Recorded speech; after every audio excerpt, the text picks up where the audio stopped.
बहुत साल पहले मैं एक सुसाइड प्रिवेंशन ऑर्गेनाइजेशन में एज अ वॉलंटियर काम करती थी, लोगों से बात करती थी। सबसे बड़ी राय वहाँ पे जानते हैं हमें क्या दी जाती थी? जानिए कि this is just like a de addiction programme. अपने थोड़े से टाइम स्लॉट में 10 चीज़ें 10 लोगों के लिए डालने की कोशिश भी मत करिए। वो एक्सेसिव केयर टेकिंग का सोर्स क्या है आपके अंदर, उसकी ज़रूरत कहाँ से निकलती है, वहाँ तक जाइए। वो आपको खुद से जुदा नहीं करता, जो आप हैं आपको कुछ और नहीं बना देता, और खुद का कर्मा भी उनके साथ और ज़्यादा नेगेटिवली इनमेश करते जाएंगे। जब आप पेन को पेपर से लगाते हैं तो आपके अंदर की बहुत सारी छुपी हुई चीज़ें हील होने के लिए आपके ही सामने आ जाती हैं। Codependency including high functional codependency, इसका ओरिजिन, इसके ट्रेट्स, इसके आसपास की रिसर्च, इसके ऊपर तो हम काफ़ी बात कर चुके हैं, लेकिन आज मैं बात करूंगी उस सब्जेक्ट की जिसका शायद आप में से बहुत सारे लोगों को इंतज़ार है, और वो है how can you start to heal yourself, release yourself from codependency. Specially अगर आपकी कोडिपेंडेंसी स्पेक्ट्रम में बहुत ज़्यादा हाई है, बहुत ज़्यादा एक्सेसिव है। सबसे पहले तो कोई भी कोडिपेंडेंसी से निजात पाने का काम शुरू नहीं हो सकता बिना तैयारी के, डीप सेल्फ रिफ्लेक्शन की। ये वो जर्नी की शुरुआत है जिसमें आपको डीपली अंदर जाना ही पड़ेगा, उस तरह से इंट्रोस्पेक्शन करनी पड़ेगी जितना आपने शायद पहले कभी नहीं किया, और तभी तो आप कोडिपेंडेंट पैटर्न्स में ट्रैप थे ना। एक बहुत ज़्यादा एक्सेप्टेंस की ये जर्नी है और साथ ही बहुत ज़्यादा अनलर्निंग की, इसलिए इन दोनों चीज़ों के लिए तैयार हो जाइए। चाहे आप एक regular traditional week disempowering patterns में ट्रैप कोडिपेंडेंट हो, या फिर वो हो जिन्हें हाई फंक्शनिंग कोडिपेंडेंस कहा जाता है, सो कॉल्ड पावरफुल या इंडिपेंडेंट। आपको आइडेंटिफाई करना है अपने अंदर, अपनी लाइफ के पैटर्न्स को देखना है कि आप ऐसे कब से बिहेव करते आए हैं और क्यों बिहेव करते आए हैं, और इनसे क्या मिलता है, आपको क्या सेटिस्फैक्शन मिलती है, किस तरह से इन चीज़ों ने आपकी लाइफ में कहाँ कहाँ पे सैबोटाज किया है। नेक्स्ट पॉइंट, ये समझना once and for all clearly कि आप हैं, कोई दूसरा है। चाहे आप कितने भी करीब हो, कितना भी क्लोज रिलेशनशिप हो, लेकिन आप दो अलग इंडिविजुअल्स हैं, टू डिफरेंट सेल्व्स। इसे मरे बावन डिफ्रेंसिएशन ऑफ सेल्फ भी बोलते हैं, जो कि बेहद ज़रूरी है कोई भी प्रॉपरली फंक्शनिंग हेल्दी अडल्ट होने के लिए। आपको ये जानना है कि आपकी बाउंड्रीज किसी दूसरे के साथ इन्मेश्ड होकर नहीं रह सकती हैं। दूसरे की बाउंड्री कहाँ खत्म होती है और आपकी सिर्फ आपकी personal secret space, energetic, physical, mental, spiritual, social शुरू होती है। आपको क्लियरली आइडेंटिफाई कर पाना है, डिफरेंशिएट, डिमार्केशन कर पानी है। दूसरे की बाउंड्री क्या है वो आपको समझना है, रिस्पेक्ट करना है, इंक्रोच नहीं करना है, चाहे कितना भी मन करे, चाहे कितनी भी तड़प हो। ये एक एडिक्शन की तरह होता है, आपको इस एडिक्शन को आइडेंटिफाई करना है। आपका दायरा कहाँ है वो आपको क्लियरली डिफाइन करना है, और फिर उसके हिसाब से चलना है। दूसरे को भी आपके दायरों में इंक्रोच करने की, इंट्रूड करने की परमिशन नहीं देनी है, चाहे ये कितना भी टेम्पटिंग हो। डिफाइन करना है क्लियरली अपना सेंस ऑफ सेल्फ, जो सिर्फ आप हैं। जब आप किसी से मर्ज नहीं होते तो आप क्या हैं, सिर्फ आप, उसको समझना है। आपको उसको भी अपने अंदर आइडेंटिफाई करना शुरू करना है, पहचानना शुरू करना है, जिसे हैरियट लर्नर बोलती हैं डी सेल्फिंग। यानी कि कौन से आपके सेल्फ के वो हिस्से हैं, वो पार्ट्स हैं जिन्हें आपने खो दिया है या सैक्रिफाइस कर दिया है किसी और के लिए। किन किन तरह से आप ओवर फंक्शन कर रहे हैं या अंडर फंक्शन कर रहे हैं किसी रिलेशनशिप को बचाए रखने के लिए, बनाए रखने के लिए, या अपने आप को किसी दूसरे की एक्सपेक्टेशंस में खरा उतारने के लिए। कौन सी हैबिट्स, कौन से एटीट्यूड्स, कौन से बिलीव्स, कौन से पैटर्न्स हैं आपके अंदर जो आपको बार बार रिपीटेडली मजबूर करते हैं किसी और को या औरों को सेव, रेस्क्यू, फिक्स करने के लिए। हर चीज में धीमा धीमा चलने के लिए, जरूरत से ज्यादा कॉन्फ्लिक्ट अवॉइड करने के लिए, वहां भी जहां पे कॉन्फ्लिक्ट होना शायद जरूरी है कुछ सिचुएशन को रिजॉल्व करने के लिए। कौन सी वो चीजें हैं जो आपको मजबूर करती हैं एगशेल्स पर चलने के लिए, बार बार अपोलोजाइज करने के लिए, खुद के लिए या फिर दूसरों के लिए, वहां भी जहां आपने कुछ गलत नहीं किया है। कहां कहां आपने अपने एक्चुअल ट्रू सेल्फ को, अपने अस्तित्व को, जो वाकई आप अंदर से हैं, जो वाकई आप फील करना चाहते हैं, बोलना चाहते हैं, महसूस करना चाहते हैं, उसको कॉम्प्रोमाइज किया है, सैक्रिफाइस किया है। जब एक बार अपनी बाउंड्रीज सेट करें, करना शुरू करें तो उसके बाद उन्हें तोड़ें नहीं, उन्हें फ्लेक्सिबल नहीं करें बार बार दूसरों के लिए, दूसरों को भी उन्हें तोड़ने की इजाजत नहीं दें।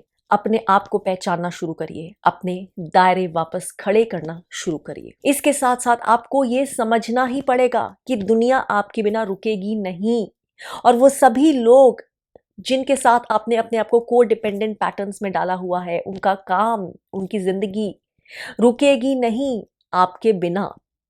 चाहे आपकी उनकी जिंदगी में कितनी भी सच में अहमियत हो, कितनी भी सीक्रेट स्पेशल जगह हो, चाहे आपका आपस में कितना भी जेन्युइन प्यार हो, फिर भी आपको ये समझना पड़ेगा कि वो उतने ही काबिल हैं, स्पेशली एज अडल्ट्स, अपनी जिंदगी को रन करने के लिए, अपने चैलेंजेस से डटकर मुकाबला करने के लिए, अपनी प्रॉब्लम्स को सॉल्व करने के लिए, अपने लेसन सीखने के लिए, अपनी गलतियों से सीखने के लिए, इवॉल्व होने के लिए, ग्रो होने के लिए, जैसे कि आप हैं। अपने फियर को, अपने पैरानोया को कि अगर आप अलग हो गए तो कुछ बर्बाद हो जाएगा, कुछ खत्म हो जाएगा, कुछ रुल जाएगा, कुछ बिखर जाएगा, आपको एक्चुअली देखना है। अगर एक दिन या एक हफ्ता आप उनकी जिंदगी में जरूरत से ज्यादा फिक्सिंग, रेस्क्यूइंग, सेविंग, ओवरडूइंग नहीं करेंगे तो उनकी जिंदगी खराब नहीं हो जाएगी, शायद वो और बेहतर तरीके से, एक और एम्पावर्ड तरीके से चलने लगेगी।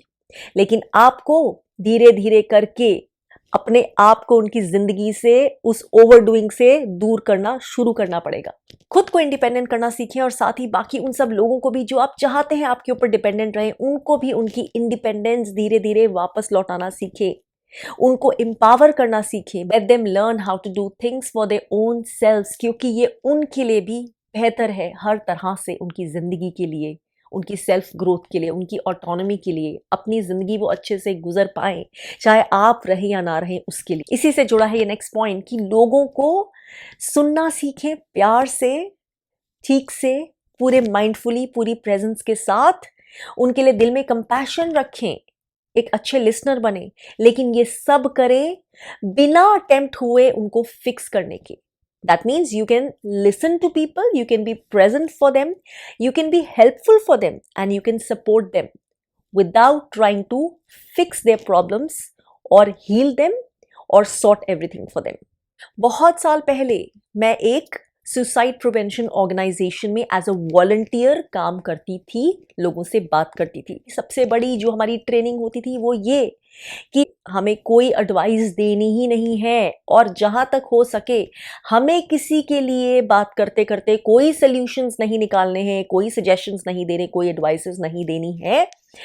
हमें सिर्फ इस तरह से सुनना है, इतने पावरफुली, इतने सही तरह से, इतने माइंडफुली, कि जो इंसान अपने आप को डाउनलोड कर रहा है, अपनी जिस भी परेशानी के लिए शेयर करने आया है, जिस भी दुख में है, जिस भी हाई स्ट्रेस में है, वो उस बात करते करते ही अपने आप खुद से ही अपने सॉल्यूशंस देखने लग जाए जो उसके अंदर से निकल रहे हैं। क्योंकि शायद लोगों को दूसरे उनके लिए सॉल्यूशंस निकाले या उन्हें फिक्स करें ये चाहिए ही नहीं, उन्हें सिर्फ एक गुड लिसनिंग ईयर चाहिए होता है मोस्ट ऑफन। तो वैसे लिसनर बनिए, लेकिन फिक्सर मत बनिए। ज्यादातर लोगों को चाहिए ही नहीं कि आप उनके लिए डिसीजन मेकिंग करें, उन्हें क्या करना है आप उन्हें बताएं, वो खुद ही करना चाहते हैं, और वहीं से उन्हें खुशी भी मिलेगी जब उनके सॉल्यूशंस आएंगे। तो इस बात पे अपने आप को स्ट्रेस मत दीजिए कि आपको सॉल्यूशंस निकालने हैं। आपका लव और लॉयल्टी और ड्यूटी तभी प्रूव होगी जब आप उनके लिए सब कुछ फिक्स कर पाएंगे सिर्फ दिल से, और जो अप्रोप्रिएट है, जो रीजनेबल तरीका है, जो ठीक तरीका है, जो अपने दायरे में रहकर है, उस तरह से लोगों की मदद करना सीखिए, उसी तरह से सपोर्ट करना सीखिए, ना उससे ज्यादा ना उससे कम। और एडवाइजेस बिल्कुल मत दीजिए, स्पेशली जब तक कोई स्पेशली एक्सप्लिसिटली आपसे ना मांगे। सबको हील, रेस्क्यू, सेव कॉन्स्टेंटली करना आपका काम नहीं है। आपने सिर्फ अपने आप को ये आदत डाल दी है। इस आदत से आप कितने ड्रेन हो चुके हैं, कितना अंडर स्ट्रेस रहते हैं, इसका भी आपको शायद पूरी तरह से अंदाजा नहीं है, क्योंकि आपका सिस्टम ये जो स्ट्रेस है, ये जो कॉन्स्टेंट स्टेट ऑफ एंग्जाइटी, ये जो constant state of healing and fixing for others है, उसमें से जो कॉर्टिसोल रिलीज होता है, आपका सिस्टम उससे इतना डिपेंडेंट हो चुका है, उसका इतना आदी हो चुका है कि जब आपको वैसा स्ट्रेस फील नहीं हो रहा होता है तब आप सबकॉन्शियसली कहीं ना कहीं खाली एम्प्टी महसूस करने लग जाते हैं और आप फिर और चीजें ढूंढते हैं और लोग ढूंढते हैं हेल्प करने के लिए, फिक्स करने के लिए, रेस्क्यू करने के लिए, क्योंकि आपको फिर वही स्ट्रेस का एक्सपीरियंस जो आपके लिए फेमिलियर है, जो आपका कंफर्ट जोन है, जिसको आप शायद आइडेंटिफाई भी नहीं कर पाते, वो फील करना है। तो इसलिए थोड़े दिन अगर आपको जो आप बने हुए थे उससे अपना ट्रू ऑथेंटिक सेल्फ वापस पाने के लिए इसका भी एक्सपीरियंस करना पड़े कि ये जो एडिक्शन के पैंग्स होते हैं, अब ऑलमोस्ट लाइक आप अपने आप को रिकवरी कर रहे हैं अपने खुद की, तो जो वो पैंग्स होते हैं, जो वो टेम्पटेशंस होती हैं, अगर वो तड़प आती है तो उसको भी आप रेजिस्ट करिए। बहुत समय तक आपके सिस्टम को, आपके दिल को, आपके दिमाग को, आपकी बॉडी को एक तरह से बने रहने की, एक रोल में रहने की, एक पर्सनालिटी के ढांचे में खुद को दबाने की आदत थी। अब जब आप उस आदत से अपने आप को अलग करके देखने की कोशिश कर रहे हैं तो थोड़ी सी परेशानी, थोड़े से पैंग्स तो होंगे ही। और लोगों से आप जो जेन्युइन एक्सपेक्टेशंस रखते हैं, स्पेशली उन लोगों से जिनके लिए आप पूरा हार्टली, पूरा रीजनेबली, अपने पूरे ऑथेंटिक सेल्फ से सब कुछ करते हैं, उनसे आप जो एक्सपेक्ट करते हैं, उनसे आप जो बिहेवियर एक्सपेक्ट करते हैं, आपकी जो नीड्स हैं, उनसे बिना झिझक कम्युनिकेट करना शुरू करिए। लोगों को हमेशा माइंड रीडर्स मत समझिए और उसके बाद अगर वो आपके हिसाब से चीज़ें नहीं करें तो फिर आप पैसिव अग्रेसिव हो जाएं या दूसरे तरीकों से अपना अनस्पेंट एंगर या इरिटेशन निकालें। को डिपेंडेंसी को सेल्फ लव डेफिशिएंसी डिसऑर्डर भी कहा जाता है। क्यों कहा जाता है ये तो ऑब्वियसली आप अब तक समझ ही चुके होंगे। तो बेहद इंपॉर्टेंट, आपको शुरू करना है full scale practice of self love. और अगर आपको लगता है कि आप ये ऑलरेडी करते आ रहे हैं तो आपको इसका बार डेफिनेटली बढ़ाना है। अपनी दिनचर्या को इस तरह से अरेंज करना शुरू करिए कि आपका टाइम, आपकी एनर्जी आपके कामों के लिए, आपकी जेन्युइन ड्यूटीज के प्रति, आपके खुद सेल्फ केयर के प्रति, खुद की हॉबीज, खुद के शौक, खुद के इंटरेस्ट, खुद की सेल्फ डेवलपमेंट, इनर ग्रोथ और स्पिरिचुअल ग्रोथ अलाउ कर सके। कोई अच्छी सी फिजिकल हॉबी या स्पोर्ट अगर आप अपनी लाइफ में ला सकते हैं तो वो भी ज़रूर करिए, because it's a lot of release of unhealthy blocked energy.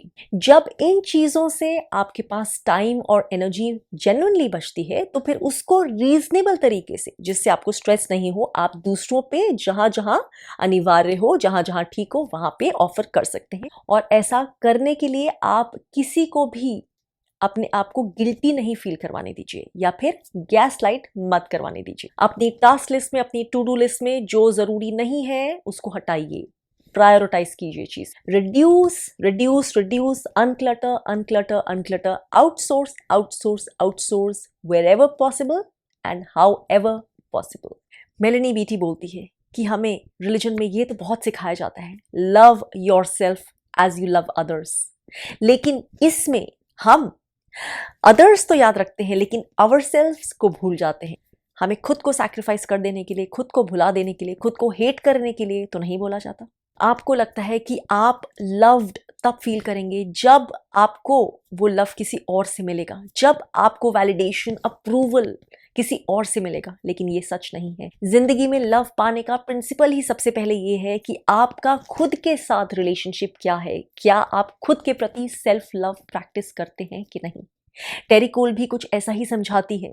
क्या वो चीज़ है जिससे आप भागने की कोशिश कर रहे हैं, जिसे आप देखना नहीं चाहते, जिसे आप फील करना नहीं चाहते, जिसे आपको देखने का या फील करने का डर है, जिसकी वजह से आप अपने आप को दूसरों के लिए सैक्रिफाइस करके डिस्ट्रैक्ट करते हैं, उसको पहचानिए, बिना डरे उसको आंख में आंख डाल के फेस करिए और देखिए कि वो आपको क्या बोलता है। क्या वो पोर्शन आपको बताता है कि मैं अनलवेबल हूँ, जो आप नहीं देखना चाहते थे? क्या वो आपको बोलता है कि मैं अनवर्दी हूँ, जिससे आप आंख चुराना चाहते थे? जो भी वो है उसको पूरे करेज के साथ, जिसको रॉ वल्नरेबल करेज भी बोला जाता है, उसके साथ देखिए। वो आपकी शैडो साइड्स भी हैं, आपके डार्क पोर्शंस। जब तक आप उन्हें फेस नहीं करेंगे आंख में आंख डाल के, तब तक आपकी ये हीलिंग और को डिपेंडेंसी से परमानेंट रिलीज की जर्नी नहीं शुरू हो सकती। अगर को डिपेंडेंसी के थ्रू आप अपने वर्स्ट फियर्स, अपने सबसे बड़े फियर्स को अवॉइड करते थे, डिस्ट्रैक्ट करते थे, एस्केप करते थे, तो आने दीजिए उन फियर्स को आपके सामने, देखिए उन्हें। देखेंगे तभी तो वो रिलीज होना शुरू होंगे और आप पाएंगे कि उनका आपके ऊपर कोई काबू नहीं है।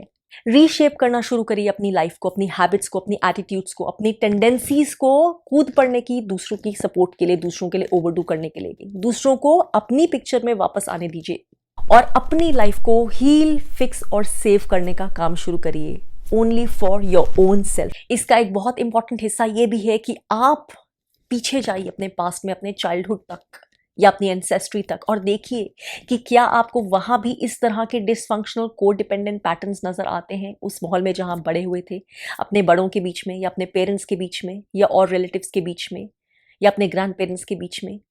या क्या आपके अंदर जो अभी ट्रेट्स हैं वो किसी ना किसी उन रीजन से डेवलप हुए थे जो आपके बचपन से जुड़े हैं। आइडेंटिफाई करिए उन्हें, क्योंकि ये बहुत कॉमन चीज होती है कि जिन फैमिली में कोडिपेंडेंट पैटर्न्स होते हैं वहां पर कोई ना कोई बच्चे भी वो पैटर्न्स अपनाते जाते हैं व्हेन दे बिकम अडल्ट्स। क्या आपकी फैमिली में भी ऐसे लोग होते थे जो सिर्फ गिवर्स होते थे और कुछ ऐसे लोग जो सिर्फ टेकर्स होते थे?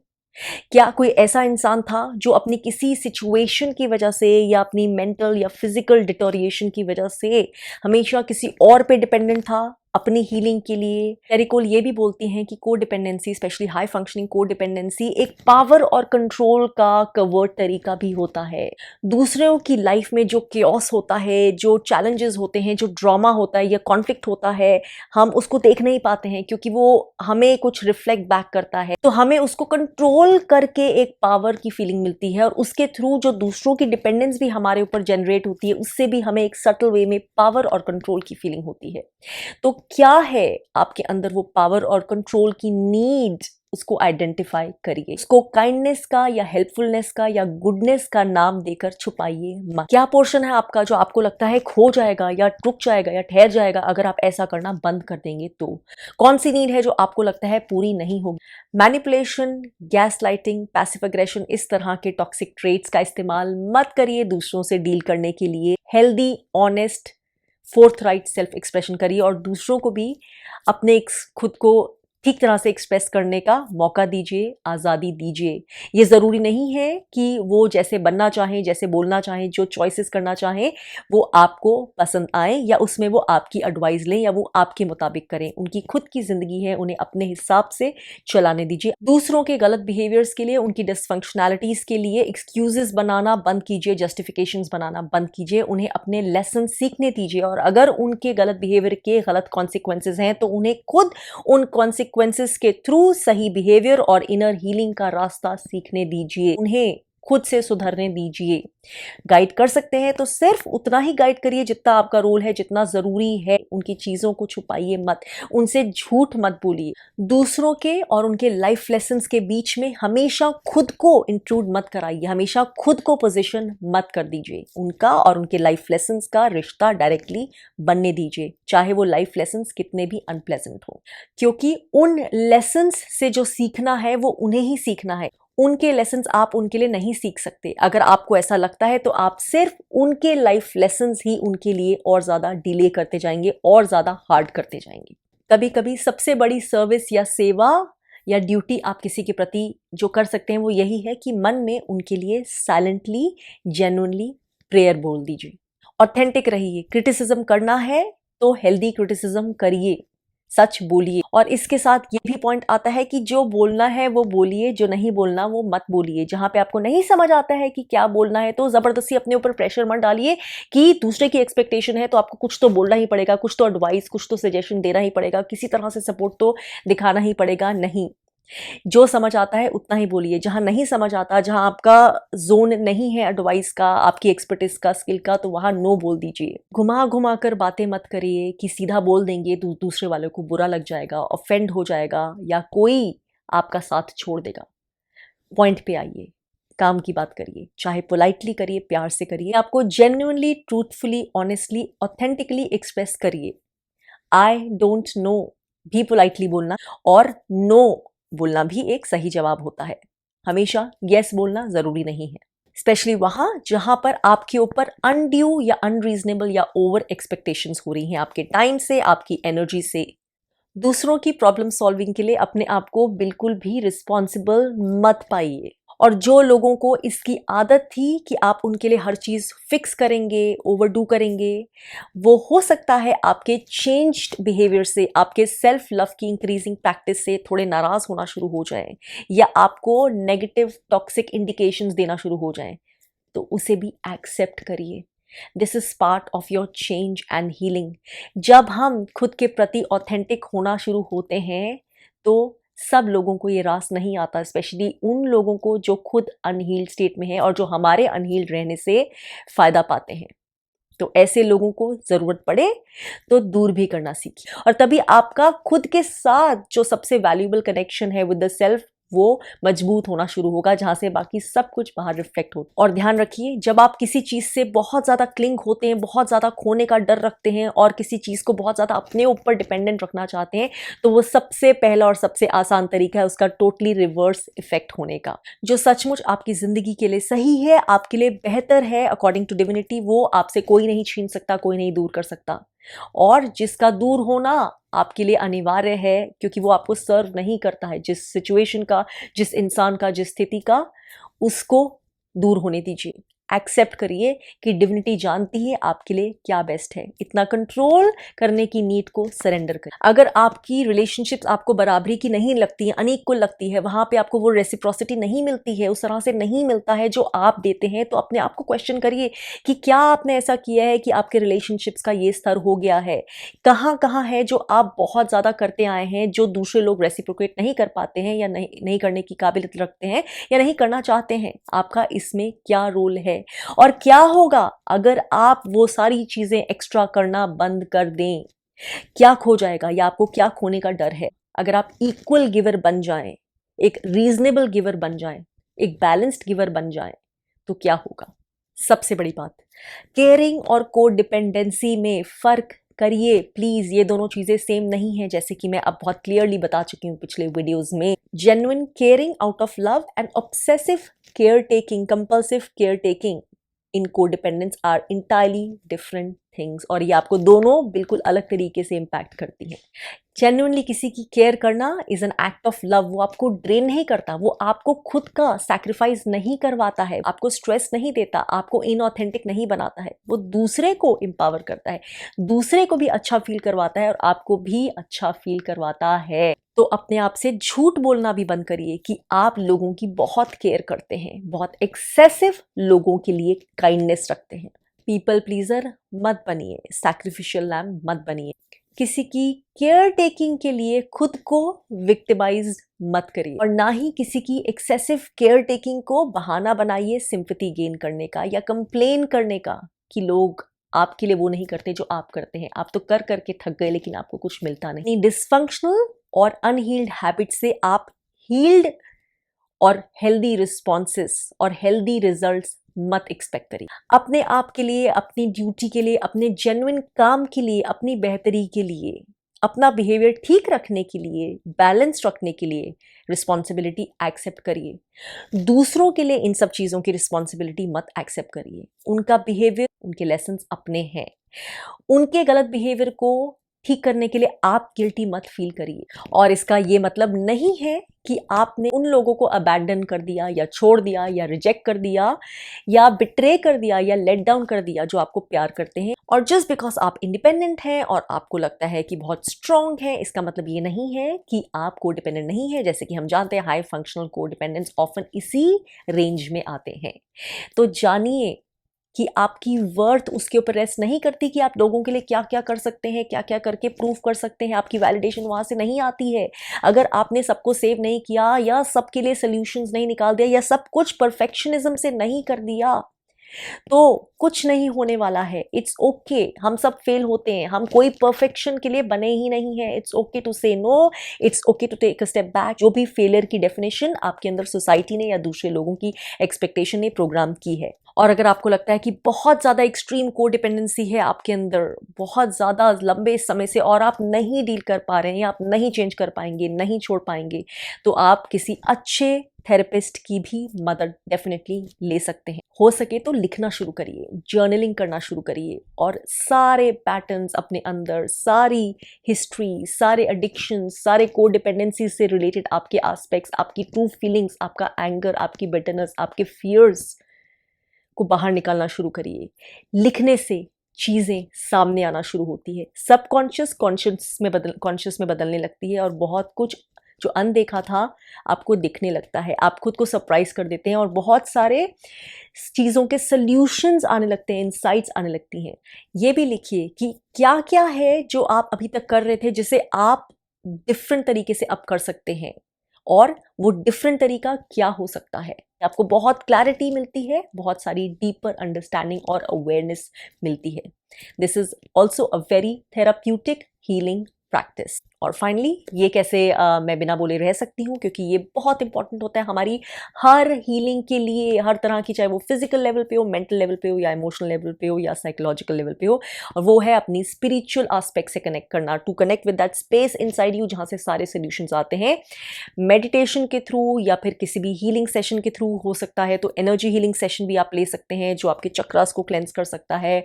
आपके अंदर जो भी पाइल्ड अप पैटर्न्स हैं, चाहे वो आपकी एंसेस्ट्री से आ रहे हो या आपके अंदर खुद ओरिजिनेट कर रहे हो, आपके अंदर अनहील्ड पार्ट्स हैं वूम से, जिसकी वजह से को डिपेंडेंसी शुरू हुई थी, या जो भी अनसीन पार्ट्स हैं, आपके नॉन फिजिकल पार्ट्स हैं, उनको हील करना शुरू करिए, उनसे कनेक्ट करना शुरू करिए। जो भी अंदर आपके एनर्जेटिक ब्लॉकेजेस हैं उनको रिलीज करना शुरू करिए। ऐसी प्रैक्टिसेस सीख सकते हैं आप, योगा कर सकते हैं, कीगंग कर सकते हैं, ताई ची कर सकते हैं, जो भी आपको रेजोनेट करे, जो भी अपनी पर्सनालिटी के हिसाब से आपको अच्छा लगे। इस तरह की आप थेराप्यूटिक हीलिंग स्पिरिचुअल प्रैक्टिस जो आपके माइंड, बॉडी और स्पिरिट तीनों को कनेक्ट करती है, तीनों को हील करती है, और इससे बहुत ज़्यादा बेनिफिट होता है on every level of your existence as compare to अगर आप सिर्फ फिजिकली कुछ कर रहे हैं या सिर्फ मेंटली कुछ कर रहे हैं। आपके बाकी सारे स्टेप्स भी जो आपने करना शुरू किए हैं को डिपेंडेंसी से हील होने के लिए, उसमें भी आपको बहुत पावरफुली सपोर्ट करने के लिए, ग्राउंड करने के लिए, बैलेंस करने के लिए मदद करेगा।